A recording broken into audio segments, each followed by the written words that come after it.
Okay. So I started the recording. So we are going to review. We're in the book Touching a City's Soul.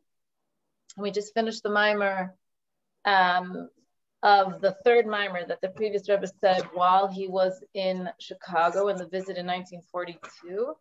Is there a way to print this?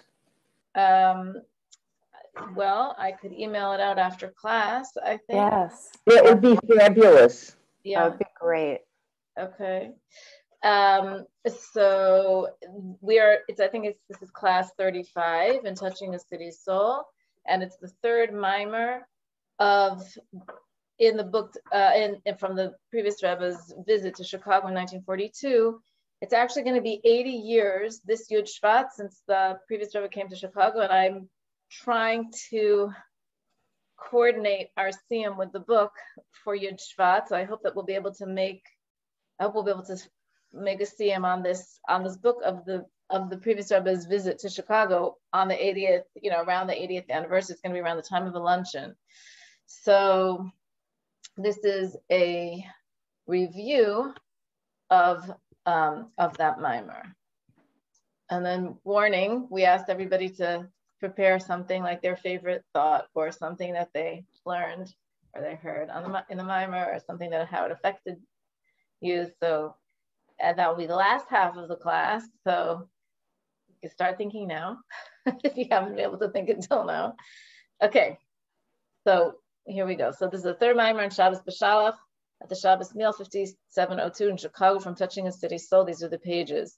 Now remember, this is actually the 13th of Shvat. This mimer is settled, which became his mother, Reb Sternasar, passed away, but he did not find that out until after Shabbos. So so the pasuk that this mimer is based on is "I'm dark but beautiful, daughters of Jerusalem." Remember, I said every Hasidic discourse is based on something from the revealed aspects of Torah, usually either a pasuk or a quote from the Talmud or something like that. So that is the pasuk. So my propensity for color coding, I color coded each of the words of the verse that we are going to be sort of retranslating, and then the retranslation matches the color. So section 1, I am dark but beautiful, daughters of Jerusalem. So we're going to discuss what does I refer to, who's the I who's talking, what does the dark refer to, what does the beautiful refer to, and who are they talking to, who are the daughters of Jerusalem, right? So it's on a simple level, and this is like on a more mystical level. So the question, is it possible for someone who's darkened to be beautiful? That's like a background question. So the mashal is someone who is born beautiful and becomes darkened can become beautiful again, versus somebody who was born ugly. So the point here that we're trying to explain is the nimshal, this is the parable or the analogy and the analog. The collective souls of the Jews declare, though I'm darkened by my deeds, that's what the dark refers to, right? Blue and blue.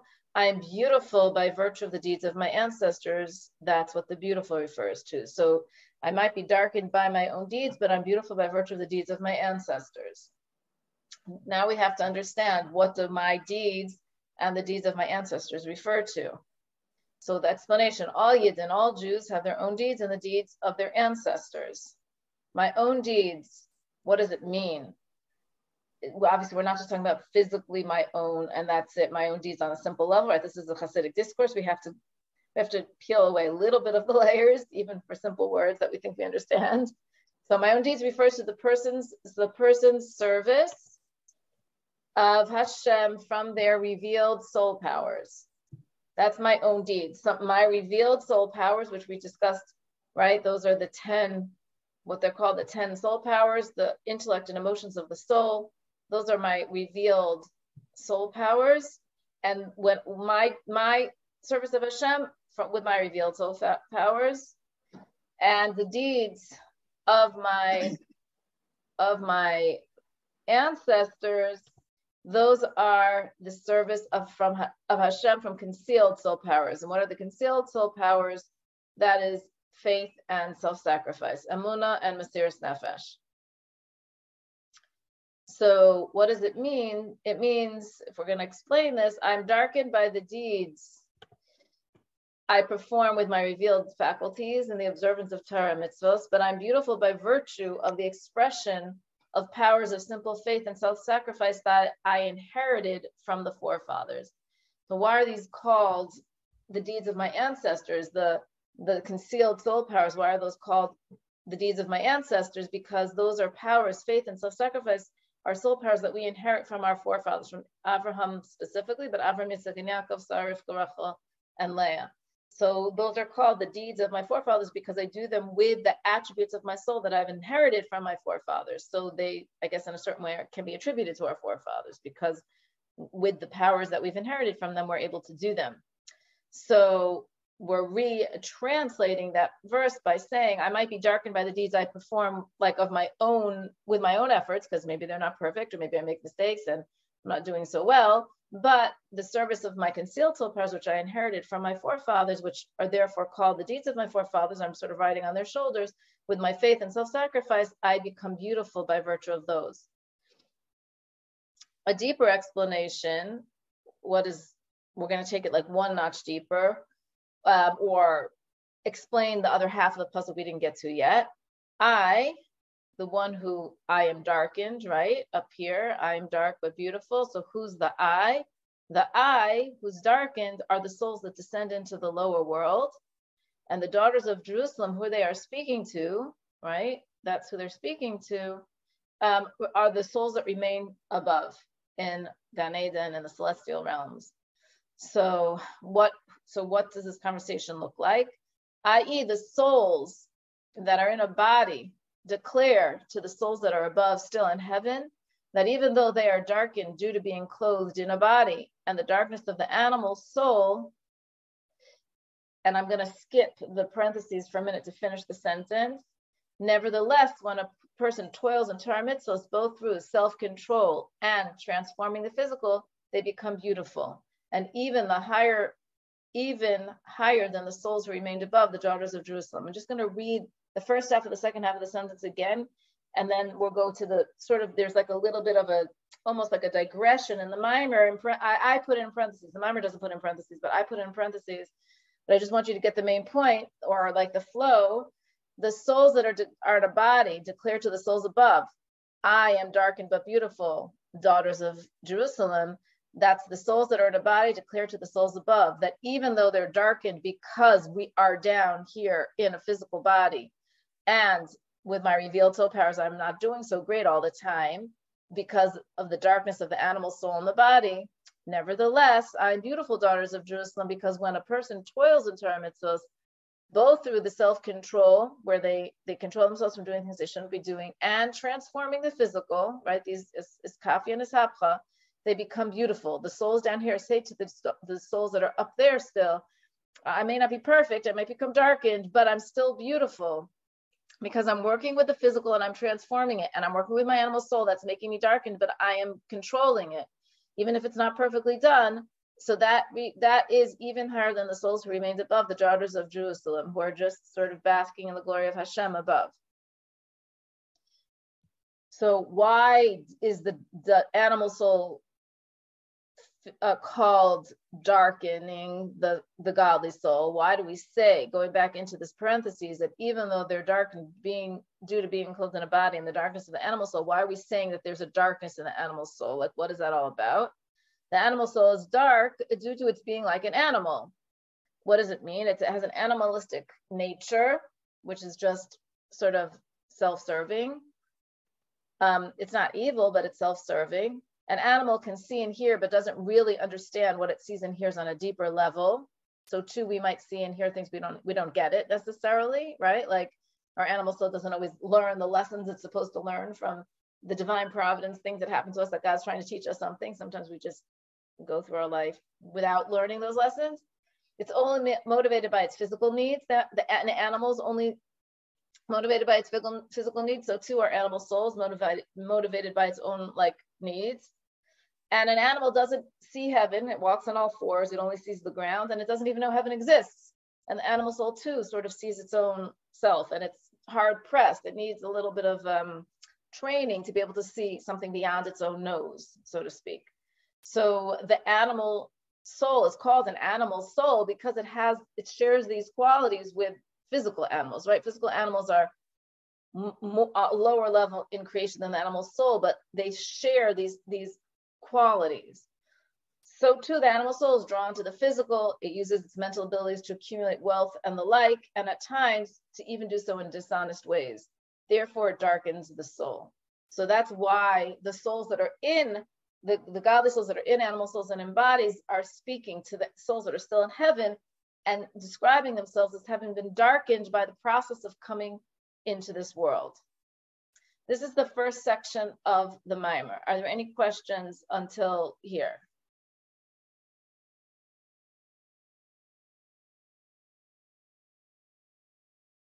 Okay, then we're going to go to the second section, section 2. Now starts to talk about another verse that describes the soul and its process of coming, what happens as it comes into an animal soul and a person, and why could it be called that it becomes beautiful in the process, right? It becomes darkened, but it also says it becomes beautiful. So how does that work? So we have more colors. So a garden spring, a well of fresh waters. We're going to talk about what the spring refers to, why it's called a garden spring, and how it becomes a well of fresh waters, right? Because the spring is what leads up to the well of fresh waters. It's two separate parts, if you remember from the Maimer. Okay, and from physical. So the spring, this garden spring, the soul is called a spring. Spring is the underground waters that, springs of waters that go through the ground. The spring is a primary source of flowing water, and the soul is a primary life force that animates a person. That's why the soul is compared to a spring. Why is it called a garden spring? Because the soul's place is in Gan Eden, either the higher Gan Eden or the lower Gan Eden, depending on its level, depending on its status. So there's two Gan Edens. Chabad talks about two Gan Edens, a higher level Gan Eden, a lower level Gan Eden, but all souls are a garden spring. They're spring, they're the animating force behind the person, and they're a garden spring because they reside in Gan Eden before they come into the body. All people are considered to be mankind, which as we defined in the Maimer, refers to the level of creation that's called a speaker versus the other three levels of creation that are lower, right? The silent kingdom, the plant kingdom, the animal kingdom, and then the speaker kingdom, which is mankind. Whether they speak wisely or mindlessly, they're still called speaker and a human being. They're all created as man. So too, neshama, souls, are all souls, even if they have different statures. They're all called a garden spring. So each person is part of the human kingdom, whether or not he speak and his quality is speech, whether or not he speaks wisely or foolishly, whether or not he uses his speech for good things or not good things, he's still speaking.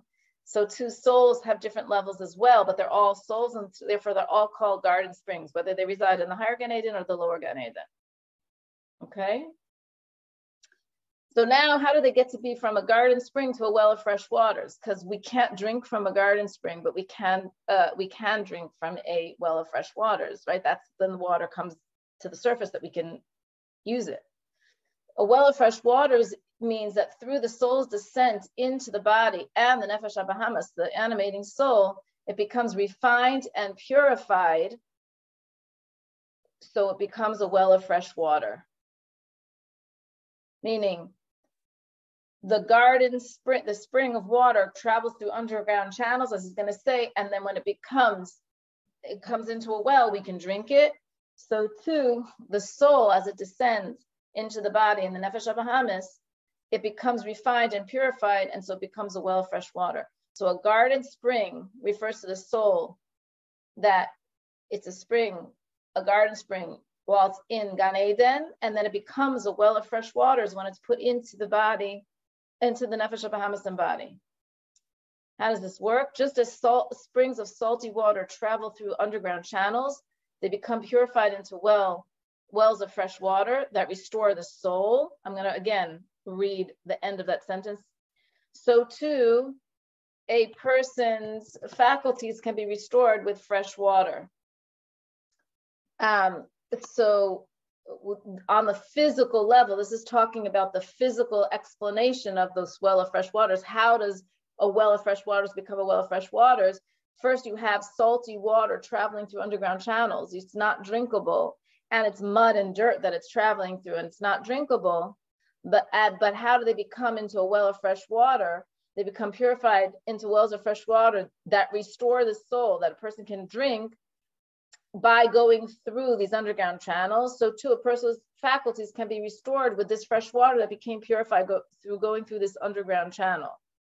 Now, again, in a sort of like a side note almost, the previous Rebbe says, well, what about food? Food also restores a person's soul. Why are we saying that water restores a person's soul? So he explains that even though food does sustain a person, and it sustains a person, water also satisfies a person, and water restores the soul even more than food. Because like we see when a person faints, at which time his faculties are withdrawn, versus just when he's sleeping, at which time his faculties are merely concealed.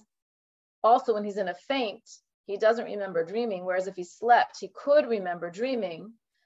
So too, the idea is that water restores a person from a point of fainting more even than food. When a person's faint, you sprinkle water on them, you pour water down their throat, that's what revives them, which means that water restores soul powers to the person when they're in a state of being withdrawn versus when he's just in a state of sleeping or weakness.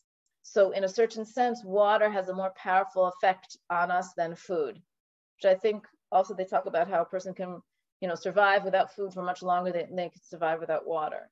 So here in this part of the mimer, he's explaining this idea that the soul is compared to a garden spring, meaning while it's in Gan Eden, it's compared to a spring of water, then it needs to become a well of fresh waters. And he first describes the process. How does a physical well of fresh water become a well of fresh water from being a garden spring?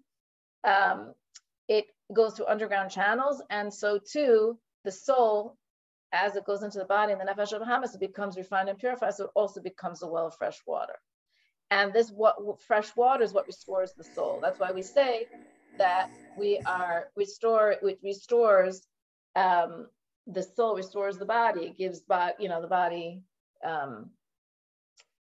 life, its life force. That's the second part of the mimer. Any questions on the second part?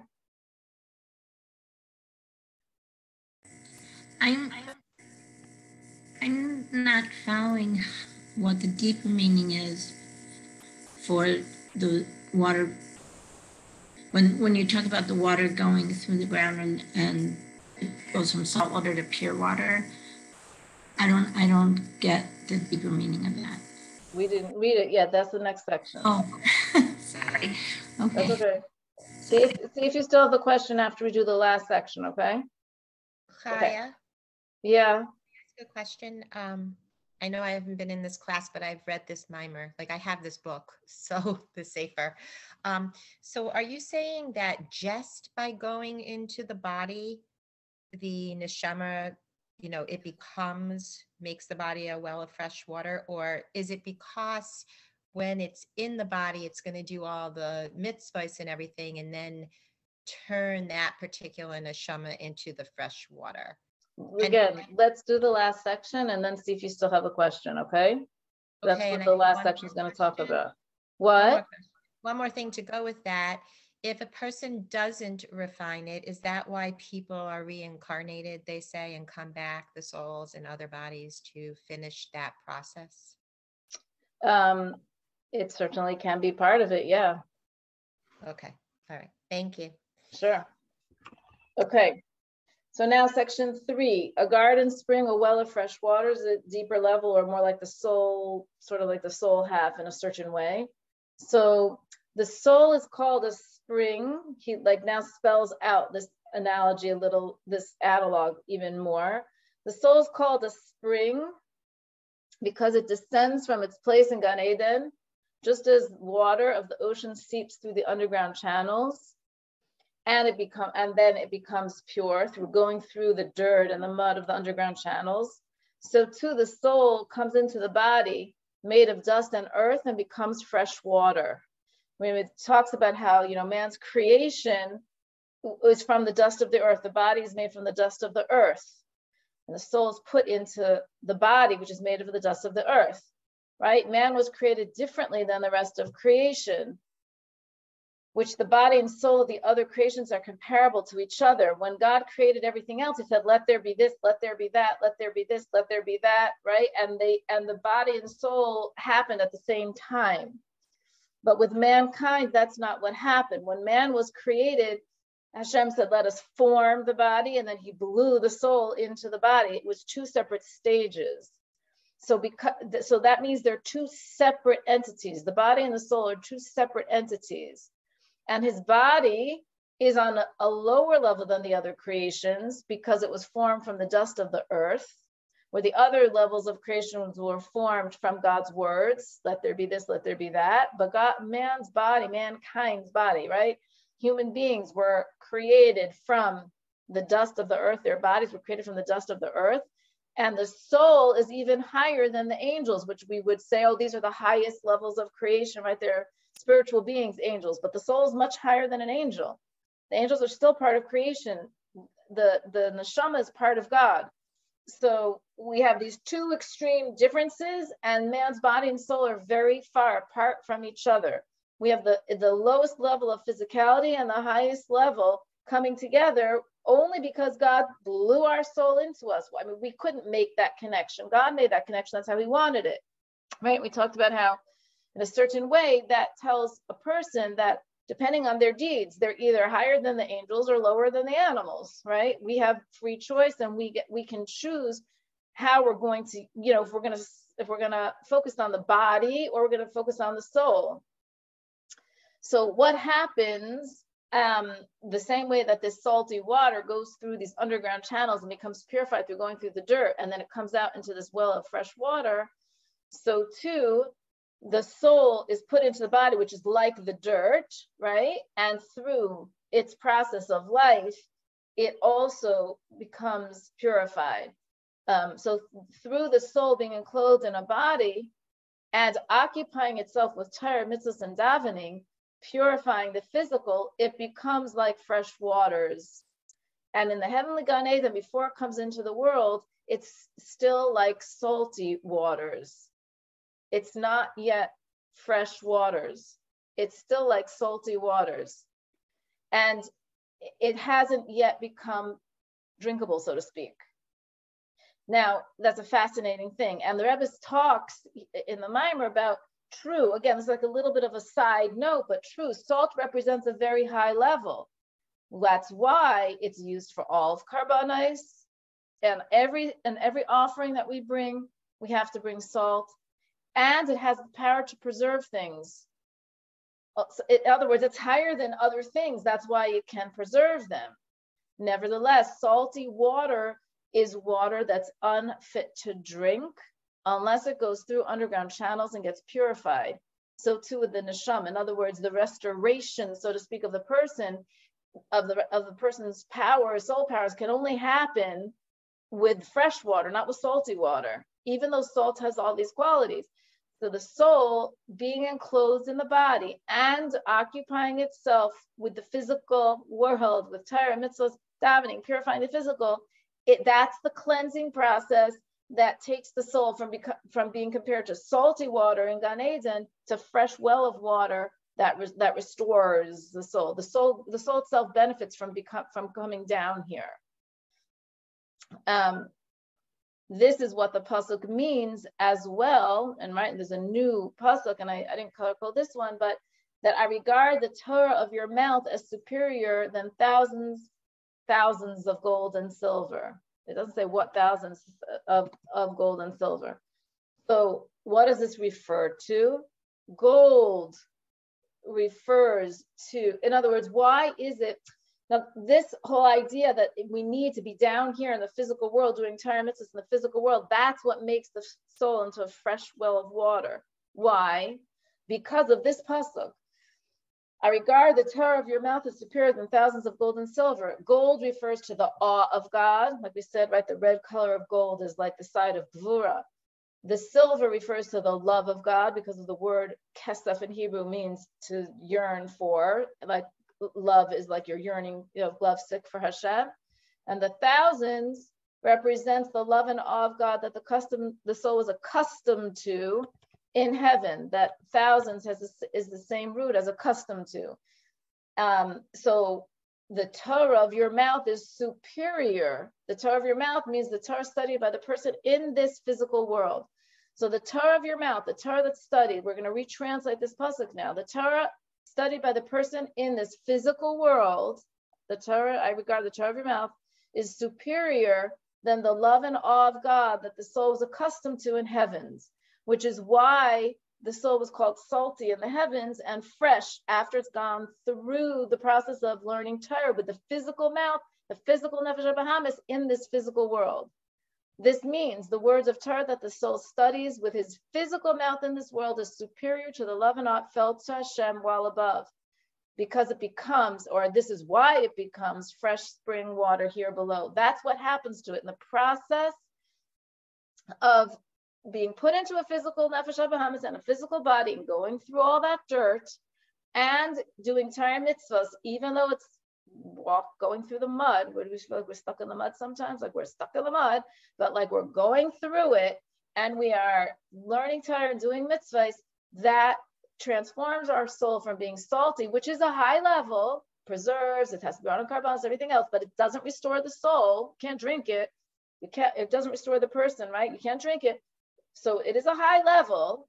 There are daughters of Jerusalem, but it's not the highest level. It's not the purified level. It's not the well of fresh water. This is because in order to become fresh water, it needs to become a well. It cannot be fresh water in the underground springs. It's still salty water. Even though there could be fresh water in the ground, it needs to uncover the stones and dirt. So the Rebbe says, even if you say that at a certain point underground, it's stopped being salty water, it's already fresh water. It's in the process of fresh water.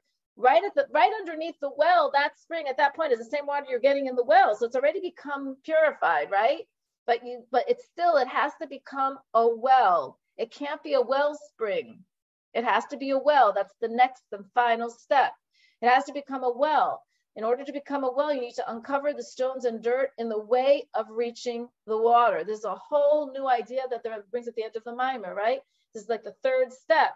Where, okay, you're up in heaven, it's a salty water.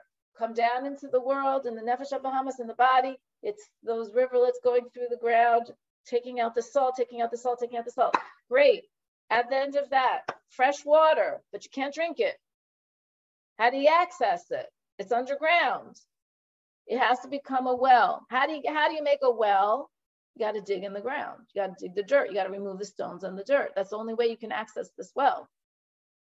This well water.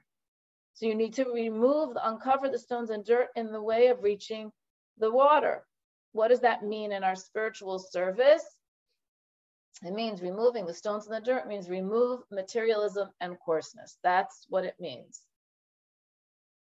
So how do we do that? By studying Torah, by doing mitzvahs and davening. And here he adds, developing good character traits. We have to develop good character traits, which is work on our character traits, work on being a nicer person, a more respectful person, a more giving person, looking out for other people person. That's it. There's no shortcuts.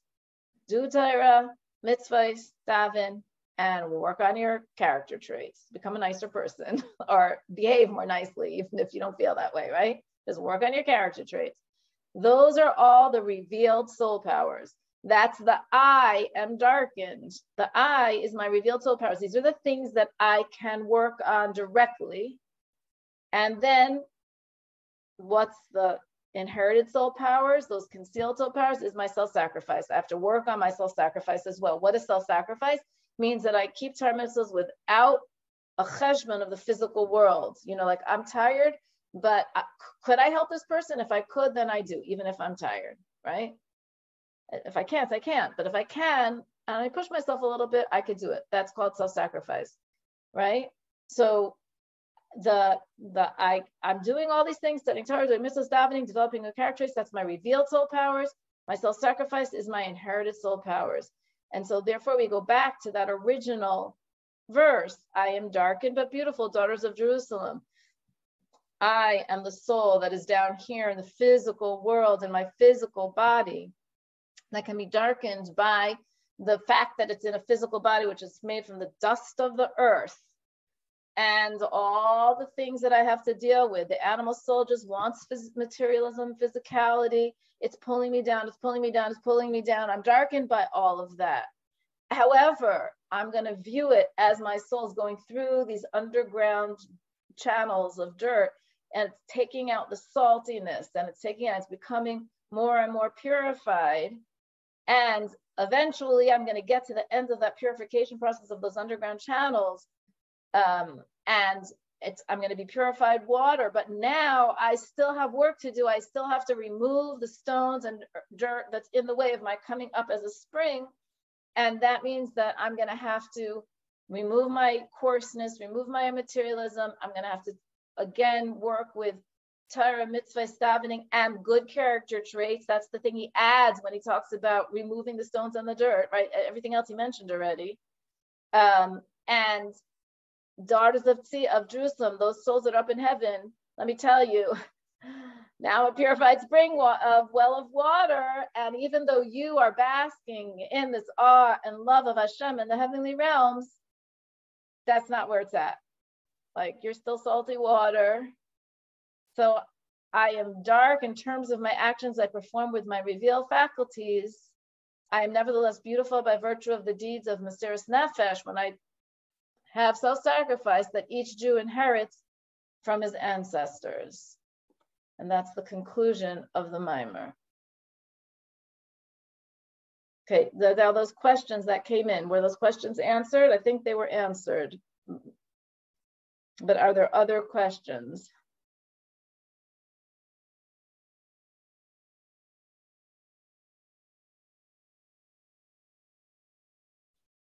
Okay, so. No, they were answered. I think it's so beautiful, this mimer, because it just reminds you, it reminds you like how every single Jew, you know, whether they've been exposed to Yiddishkeit, not exposed to Yiddishkeit, you know, were religious once, not religious now at the moment, all these things, they have that Mesiras Nefesh, that your husband always speaks about this, how they have that Mesiras Nefesh, I think, in them. So like, he always tells a story about like a guy that's attacking another guy, like for his religiosity, and some other guy who doesn't even look Jewish walks by and starts to beat up the guy, protect the Jew, because he's a Jew.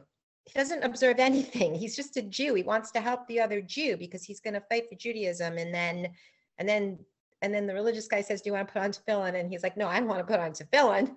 Like, I'm not going to put on tefillin, but I'm going to beat up this other guy and go to jail if I have to because he's attacking the Jews." So that's what it reminded me of when you were talking about this. Like, I don't know, the Mesiras Nefesh part, that every single Jew just has that in them from their ancestors. And that no matter how dark we might appear on the outside, we can change that and become fresh water and do it just by performing that one other deed. So like when all these Masifta Bachrim go out and just get them to light one candle or just put on the tefillin one time or whatever, that's the beginning of changing the salt water into the fresh water, I guess. At least that's what I got out of it. Yep. Beautiful. Thanks for sharing. Who else wants to share what they got out of the mimer? It is a beautiful mimer. I wish someone would paint a picture of this mimer. I have to get Sharon onto this class in order for that to happen, I think. She would do it beautifully. Wow. Just because can you imagine the palette that she uses? The underground channels and the well, yeah. and the salt water above and all this kind of stuff. Yeah, exactly. Exactly. Yeah. it's so cool that what's happening is not up in heaven. That's almost beginning of Tanya, but it's down here. It's down here. This is where it's all happening, and that's why the souls are in heaven are envious of us, because we can turn the salt water into fresh water, and we can purify it. That's our job. If anybody wonders what their avoida is, I guess that's the baseline right there. Yeah, it's a short but powerful mimer. Very clear and poetic at the same time. We said the previous Rebbe is very clear what has to be done, how it has to be done. Doesn't pull any punches. And very poetic at the same time. Yeah, Deb, you want to say something? Question. So once our souls come down here into our bodies in this world, and we try to do the best we can, and then we go back up, do we retain saltiness? I mean,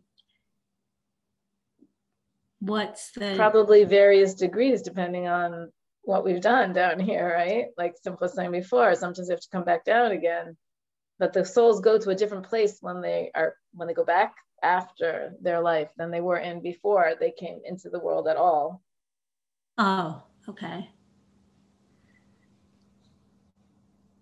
Isn't that like those stories where, like, I mean, they seem sad, but like a baby comes down and like after, 3 months or whatever, it passes away, but then some of the Rebbeim like knew like that soul had to come down because of something that happened in the life, and then the whole purpose of that soul was fulfilled in those 3 months, and now it was completely pure, I guess, and could go back up. Like there's stories like that, I think. Yeah, there are stories. The Baal Shem Tov there's a lot of Baal Shem Tov stories with those kinds of things. That's not something that there's, as many stories about our more recent years of Rabbeim, but the Baal Shem Tov has a lot of stories like that. There's some stories from that time period.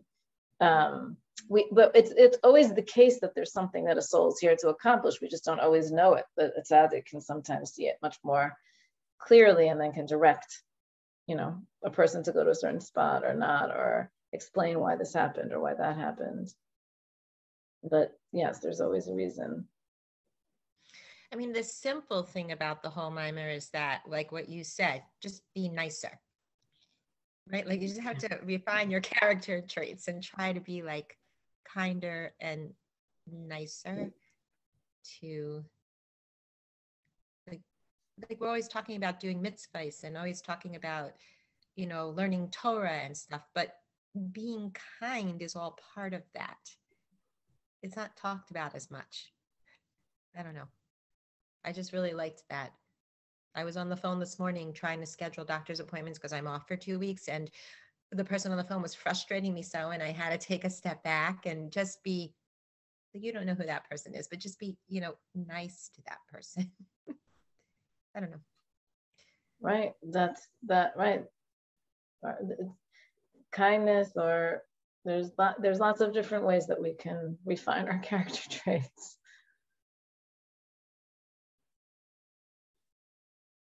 Who else wants to share something about the mimer?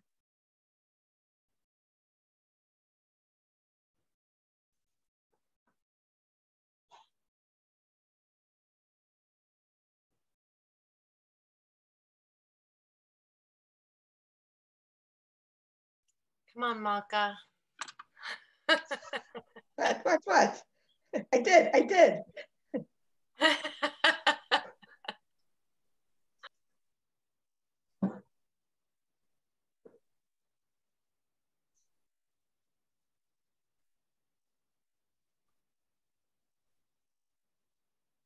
We could go on to the next section of the book if you want. I feel bad because I missed the whole thing, so I don't.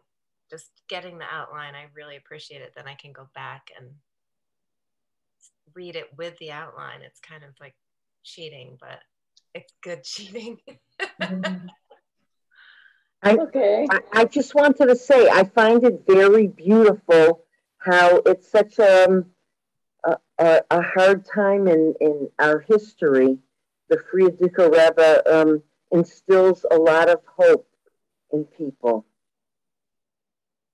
There's something very, very special about instilling hope. I mean, you know, part of what I've done as a social worker, that's, you know, you have to have a lot of skills and knowledge and stuff. But, you know, at the beginning of it all, if you can instill some hope in a client, and I guess we're all clients of the Rabbeim, but not really a client. You know, we're connected, you know, our souls. But it just, you know, the fact when the Frierdiker Rebbe took out the time to come to Chicago and did that is really, you know, incredible.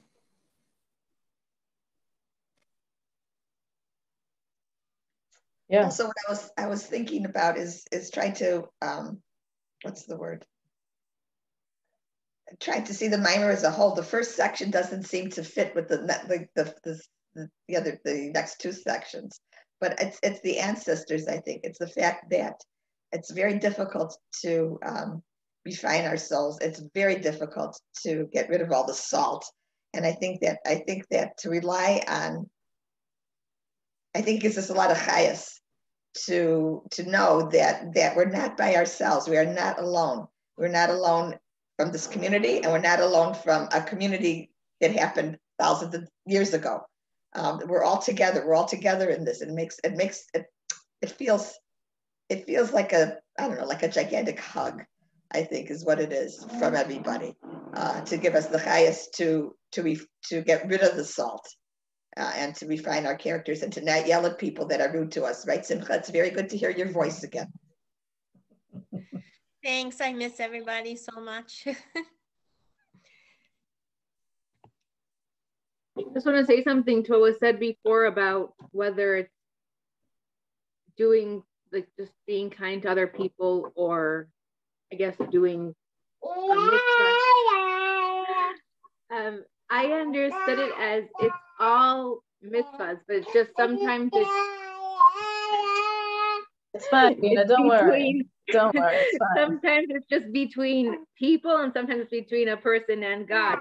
So I guess just whatever comes easier to that person is how that person will, I guess, be refined, or however you put it. Yeah. No, that's a good point too. Meaning, there's refining character traits. It's not only about being kind. Refining character traits is also about being humble. It's also, right? It's also about, there's like a lot of different ways that a person can refine their character. Depends on where they're starting and what their strong points are, what their sore points are, you know? So it's true. There's 10 soul powers. All of them need to be refined, not just chesed soul power, lots of other soul powers too, right? So yeah, there's a mitzvah between man and God, and there's a mitzvah between man and man.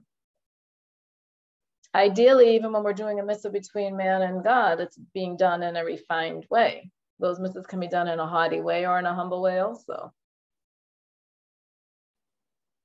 Just look at it, it's being kind to God. I think it's a tough job, Chaya, in this world, to be God. I do. And when you do something nice, it feels correct to be kind to God. That's all. When you're doing things, or you're thinking, oh, God won't like this. Okay, all right, so I won't do it. That kind of thing. Because to give pleasure to God, I think, is a very special feeling. And it's rough. It's rough. And he must be tired of this, and we're tired of it. So it's up to him now, and that's that. Malka, sorry, go ahead. No, go ahead. All right. I was just thinking along those lines, of being kind and being kind to God. What helps me is if I can bring it to mind in those difficult situations, is to think, okay, you're just the messenger. This is really Hashem, because everything is Hashem. That's what sort of draws me in. So, you know, if I can remember it in time, so my emotions don't take over before my intellect. So it just helps me to feel like, okay, so Hashem, you're giving me this, and I don't know why, but I need to behave because you're the messenger, really. And so I have to like be respectful. That's very beautiful and practical. And yes, I think if we can get ourselves to remember that in the moment, that's, you know, sometimes we can see it after the moment, but in the moment when we're about to lose it and we don't, because we're like, okay, there's a reason for this. I have no idea what it is. But right. What did you want to say, Carolyn? Yeah, I missed last week. So this is the first time I'm hearing this. So I'm trying to process it. So is my understanding of this correct when the neshama comes into the body? It's a fresh, then it went from salty to fresh water. And then we have to, is it saying by doing Torah mitzvahs and good deeds, we have to make vessels to kind of scoop that up from the well of fresh water? Are we making vessels with these things with, you know, like a picture? We're making vessels so we can actually access that spring that's there. Well, it's an interesting way of looking at it. I mean, the maamarim is talking about, right, it's going from salty in the heavens, and the process of living life is, you know, makes it purified. But even as it's becoming purified, we have to access it by removing the coarseness and the materialism. It doesn't specifically talk about how to take a cup of water out of the well, just like once it's in the well, it's accessible. It's accessible to us once it's in the well. It's considered to be accessible. That would be another step to talk about the vessels that you take the water out of the well from. You know, it sort of stops at the well, that the well is already the accessibility part. Okay, so, and then our ancestors are, where are they coming from? So our ancestors represent our concealed, so the concept of the ancestors represents the idea of concealed soul powers, which is our faith in God and our self-sacrifice for his service. And the reason why that's called the deeds of our ancestors is because we inherit those soul powers from our ancestors. And it doesn't say this in the maamarim, but I would, from other places in Chassidus, I'm sort of making the connection that perhaps we can also understand it, because the idea that it's called that because every time we do something with self-sacrifice and faith, it's also like credited in our way to our forefathers. So it's called their deeds, because when we do something that we inherit from them, they also get credit. I don't know if that's what the maamarim is saying, but another way of understanding this idea is that is explained in other places in Chassidus talk about that idea. So here the Rebbe is saying that it's called the deeds of our forefathers because it's something that we inherited from our forefathers. Those qualities we inherited from our forefathers. So that's like a code word. The deeds of our forefathers refer to that level of our concealed soul powers, and our deeds refers to that level of revealed soul powers. So we serve Hashem with both. But we want to access, and we do access, our concealed soul powers. I mean, that's really, again, in a different maamarim, not in this maamarim, the Rebbe talks about how really the leader of the generation is the one who helps us access those concealed soul powers in a usable, revealed way.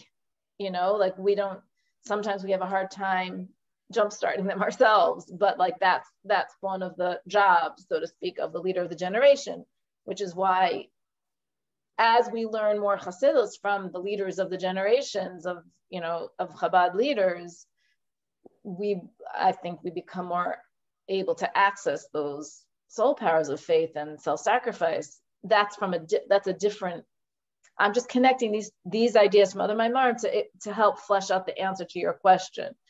It's not exactly what this mimer is talking about, but I think those ideas help inform the ideas that this mimer addresses, if that helps your question.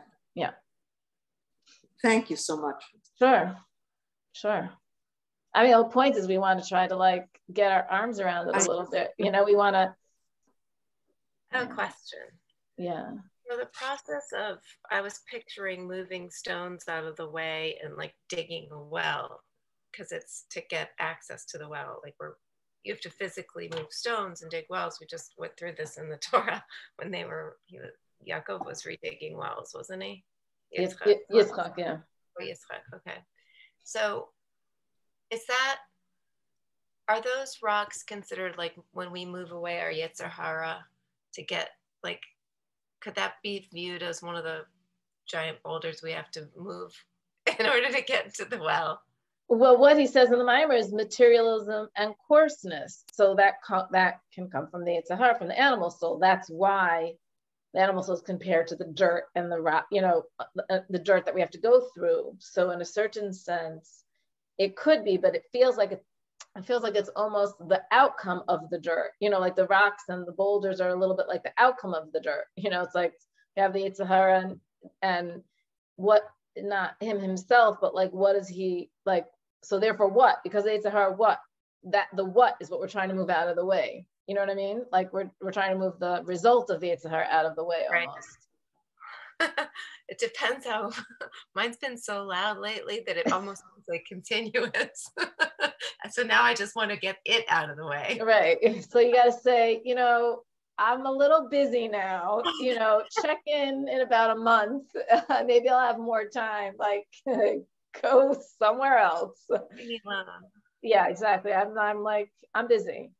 I'm doing a lot of other things that I don't have time. Make an appointment. See my secretary and make an appointment. Good, I like that. I find like even things like, oh, well, I've been wanting to organize my closet, but I didn't say my Tehillim yet for today. Oh, I'm going to go organize my closet now because that's more fun. Like, you know, like that's my Yetzer Hara, like creeping in there. And I'm like, oh no. Come on over to my house with your Yetzer Hara and organize my closet.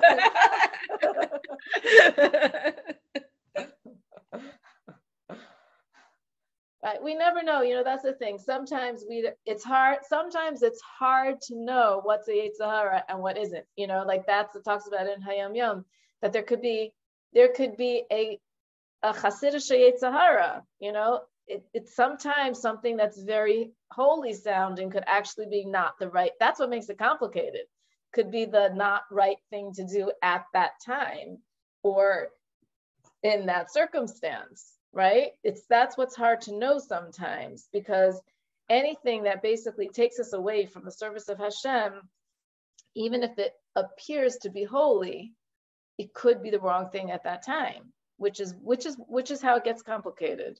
I mean, it can get complicated, but the idea is that anything that stands in the path of our moving forward is basically, even if it looks like it's holy, it's basically at the wrong time in the wrong place, you know? So that can be a little tricky.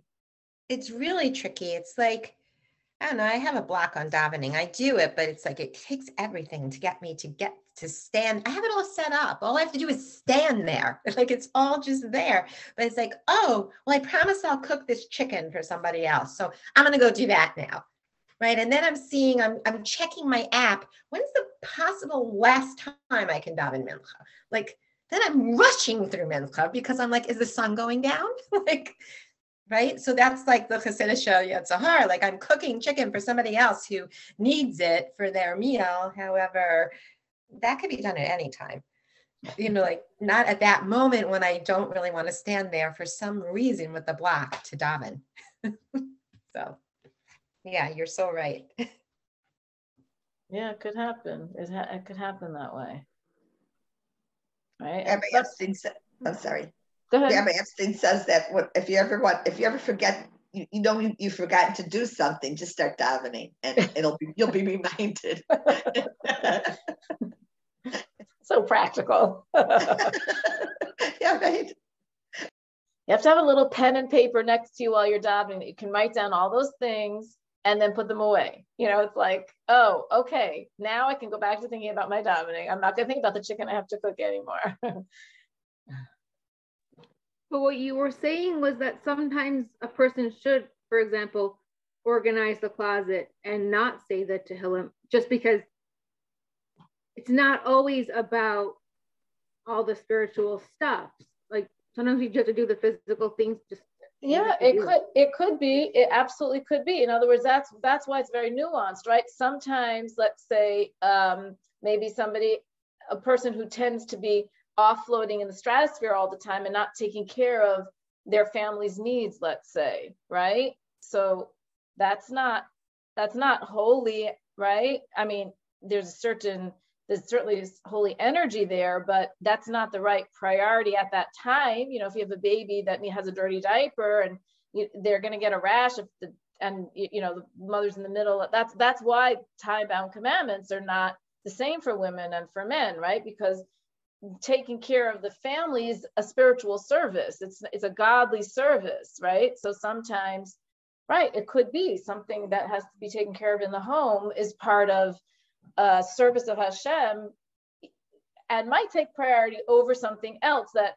learning something at that time, or whatever it is. It's some people have to be told to get more involved in the community, and some people have to be told to be more attentive to their families. It's not the same spiritual work for each person, because we all have different personalities and tendencies and strengths and weaknesses, and we're trying to make a balanced life in the service of Hashem, and for each of us that balance is a slightly different. It's like some people, it's interesting. Like I personally never had this problem, but like I had a friend who needed to eat more food because she was chronically underweight, right? So for her, she needed to eat more. Like her weight was not a healthy weight. She wasn't getting enough nutrition. For whatever the reason was, I don't remember. This was years ago. And I remember having a conversation with her.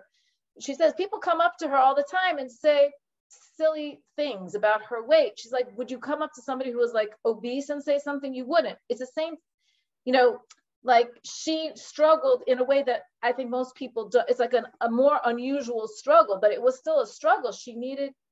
I don't know what it was. Maybe she never she wasn't like anorexic. It wasn't like that. It was just like her body metabolized differently than most people, and she had to eat all the time and high calorie food to stay healthy. Other people, right? If you told them eat high calorie food every 2 hours, like that would not be healthy for them, because maybe they actually need to be watching, what they're eating and eat lower calorie foods every 2 hours. I don't know. I'm just making something up, but I'm saying even in the physical realm, what's not, some people might need to gain weight. Some people might need to lose weight. Some people might need to exercise more. Some people might need to exercise less, right? There's stories of, athletic women who exercise so much that they stop menstruating, right? Like because there's too much, I don't know, whatever it is, cortisol. I'm not sure what the exact chemicals are in there, right? So they need to exercise less if they want to have a family. But maybe some women should be exercising more to maintain their health, or to build body muscle mass and be health. There's a certain balance that we all want to maintain, but for some of us, we might be leaning more to one side, and for some of us, we might be leaning more to another side. Well, that's true physically. It's also true spiritually. So some people might need to work on their being giving to others, and some people might need to work on withholding so that they can give to their families. I don't know. I'm just giving an example, right? So it's not always so. We know what the goal is, and how to get to the goal might be a slightly different means for each of us. And that's, those are the underground tunnels, I guess, that Hashem orchestrates our lives in a way that they're meant for the lessons that we need to learn. And we hope we dive in that we should learn the lessons Hashem wants us to learn and grow in the way he wants us to grow.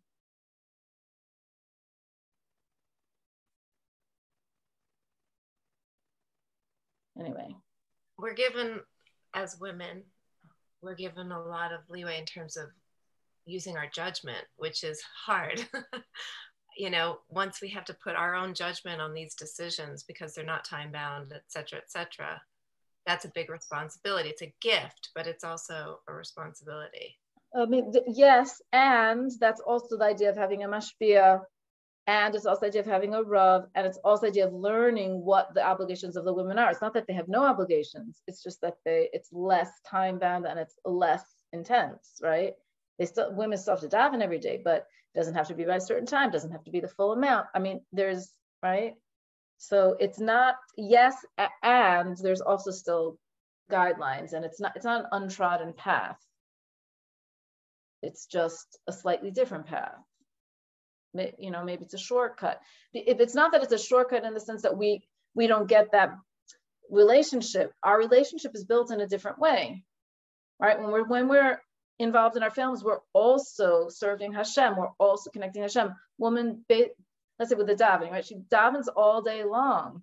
She's asking God for help with this and God for help with that, and right? She brings God's presence into her household and her family all the time in an informal prayer. And then she also has time for formal prayers, but they don't have to be Shema by this time. Okay, I'm sorry, Simcha, right? Mincha basically does have to be done before sundown. But Shema doesn't. Not to say that, you know, if you're a Lubavitcher, I always say if you're a Lubavitcher, we tend to push the envelope a little bit with that sundown thing. Especially when we don't get a minyan until later. So anyway, we should all have the bracha and hatzlacha and trying to apply this mimer to our lives and success, and we're all in it together, so we can all help each other. That's part of the beauty of having a community of women that learn and work on these things together. Thank you. Thank you, and amen. Yeah, amen. Thank you.